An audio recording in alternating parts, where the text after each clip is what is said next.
తెలియటం మంచిది కదా, తెలిస్తే జాగ్రత్త పడతాం పిల్లరా.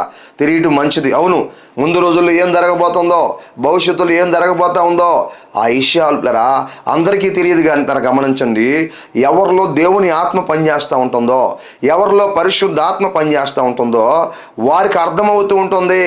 ఎలా అర్థమవుతుందో వాళ్ళకి, వారిలో ఉన్నటువంటి ఆ పరిశుద్ధ ఆత్మ వారికి ఏం చేస్తా అంటే వాళ్ళకి తెలియపరుస్తూ వస్తాడు ముందు జరగబోయే విషయాలను కూడా.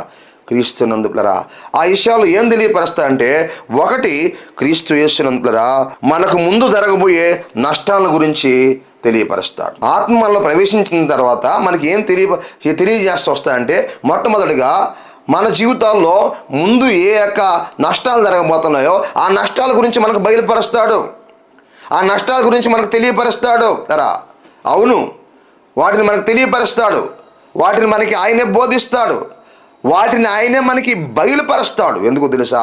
మనం తెలుసుకుంటామని. అవును కదా, ముందు జరగబోయే విషయాల్ని, ముందు జరగబోయే నష్టాల్ని మనకు తెలియపరుస్తాడు. ఎందుకు తెలుసా? మనం జాగ్రత్త పడతామని.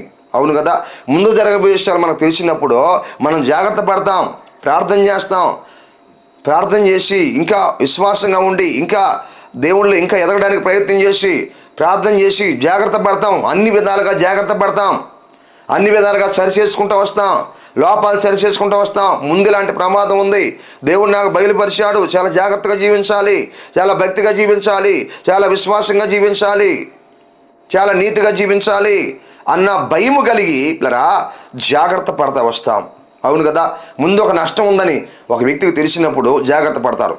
హిజ్కియా విషయంలో మనం చూస్తే ఏం జరిగింది? నీ ప్రాణం బాగుంది, నీ ఇల్లు చక్కబెట్టుకోమని ప్రవక్త అయిన యెషయా వచ్చి చెప్పినప్పుడు పిల్లరా గమనించండి, ఆయన ఏం చేసాడు? వెంటనే గోడ తట్టు తన ముఖం తిప్పుకొని వెంటనే దేవునికి ప్రార్థన చేయడానికి ప్రారంభించాడు. గమనించండి, అలా ప్రారంభించడం ద్వారా ఆ అపాయం తప్పింది.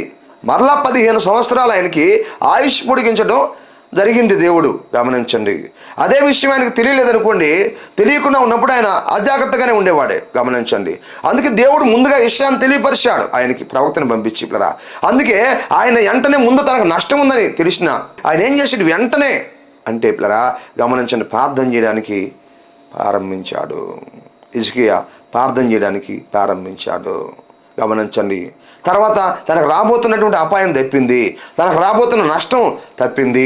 అదేవిధంగా మన జీవితాల్లో కూడా పరిశుద్ధాత్ముడు మనకి ముందు జరగబోయే నష్టాలని బయలుపరుస్తాడు, తెలియపరుస్తాడు, బోధిస్తాడు, ఆ ప్రేరేపణిస్తాడు, ఆ నడిపింపిస్తాడు, ఆ హెచ్చరికిస్తాడు మనకి. అలా ఇచ్చినప్పుడు మనం జాగ్రత్త పడతాము, జరగబోయే నష్టాలను తప్పించుకుంటాం, జరగబోయే